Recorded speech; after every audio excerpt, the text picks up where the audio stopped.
اس لیے نماز کہتے ہیں. تو میں ایک فرائض کی بات کر رہا تھا کہ ہماری دعوت کا اثر ہم پر یہ ہو کہ ہم فرائض کو اچھی طرح ادا کریں.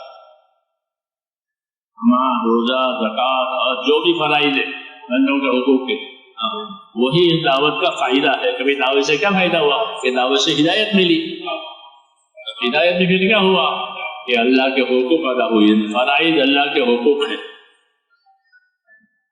جو فرائض ہیں وہ اللہ کے حقوق ہیں. نماز ہو، روزہ ہو، زکوٰۃ ہو، روزہ ہو، حلال کمائی ہو، یہ سب یہ فرائض ہیں. دعوت کا اثر یہ ہو کہ یہ فرائض اہتمام سے ادا ہو رہے ہو. کھانے پینے کا بھی دین ہو، عبادت کا بھی دین ہو.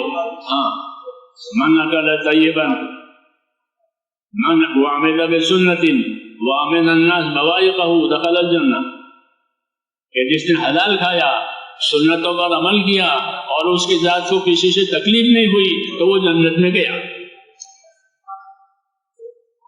یہ جنت میں جانے کا پروگرام بتایا. جنت میں جانے کا یہ پروگرام تھا. حلال کھاوے، سنتوں پر عمل کرے اور اپنی ذات سے کسی کو تکلیف نہ پہنچے.